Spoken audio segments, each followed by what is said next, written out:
It's The Real News, and I'm Sharmini Puris coming to you from Baltimore.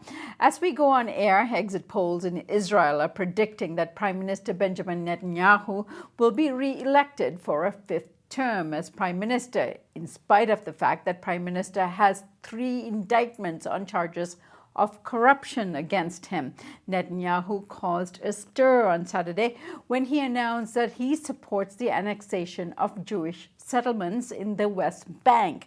Now, for decades, it had been official policy not to support annexation in order to maintain the promises of the Oslo peace accords with the Palestinians. The Oslo Accords were supposed to bring about a 2-state solution for Israel-Palestine, which meant that all of the West Bank would be a part of a future Palestinian country. However, emboldened by Trump's decision to support Israel's annexation of the Syrian Golan, Netanyahu decided to push the envelope further and appeal to right-wing voters by promising annexation of the West Bank settlement. I said I would apply Israeli law, or annex, if you will, the Jewish communities, the Israeli communities in Judea, Samaria. That's different.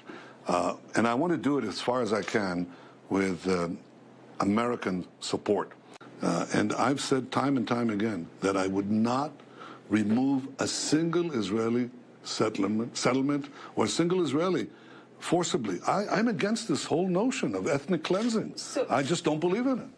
Now, on to talk about all of this with me today is Rabbi David Mivasair.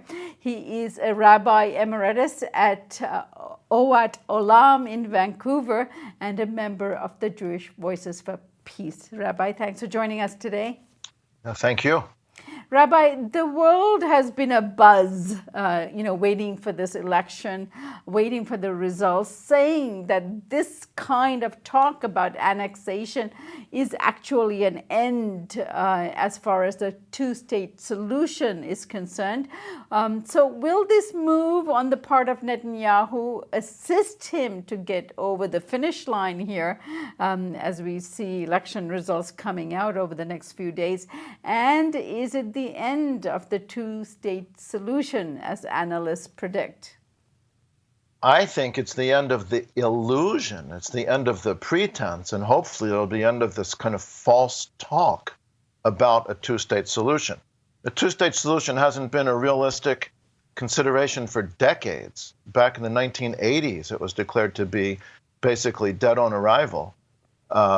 I personally remember when the vice mayor of Jerusalem, named Meron Benvenisti, 1983, said that as much as he wanted there to be a Palestinian state, it couldn't be because the Israelis had so taken over the West Bank, integrated themselves into it, taken over the infrastructure, built roads, taken land, completely dismantled the previous electrical system, and so on and so on. So the talk about a 2-state solution isn't real talk. It's used to deflect and to distract and to enable Israel to do what it has done over the last 50 years, which is just take more and more land and make an irreversible situation. Now, if Netanyahu actually delivers on this promise and starts to annex, as he says, this will obviously bring about further unrest in a country that's already very volatile politically and in terms of safety for both Palestinians and Jews that are living in Israel. Now, what do you think? How will this unfold over the next little while in terms of the election? Because it looks like it's going in the direction of another 5th term for Netanyahu. Well, it's hard to make predictions, but as you said in the introduction, I think Netanyahu's been given implicit indications that the U.S. will not interfere if he forms a government and his government moves toward annexing parts of the West Bank. I think it's clear that the Trump administration won't interfere with that. Most analysts think that Trump's big plan for solving the problem is to allow Israel to do that. and that's been promoted by Jason Greenblatt and Jared Kushner, the two key people in his administration who deal with Palestine and Israel. That's what they're pushing for. And I think it's likely to go ahead. And I think more the question is not whether that'll happen, but more the details of how it will happen. And I could say very briefly, that the Oslo Accords divided the West Bank into 3 areas. Area A is very densely populated Palestinian cities that Israel doesn't want to deal with. They don't want to provide municipal services. They don't want to have to patrol them or deal with security. So the big cities like Hebron, Nablus, Ramallah, Jericho, that's Area A. I can't imagine anybody in Israel trying to annex those. That would just be totally insane. So I expect those will be left like little teeny, we could say Bantustans. That's called Area A. It has hundreds of thousands, well over 1 million people in it altogether. And then Area B is less densely populated, and Israel has maintained control over it, but not provided the municipal services. I can easily imagine that being annexed. And then 60% of the West Bank is called Area C. It's sparsely populated by Palestinian people. It has hundreds of thousands of Jews living in it by now, and Israel's totally controlled it. I would say it's de facto been annexed for more than 50 years. Israel does whatever it wants.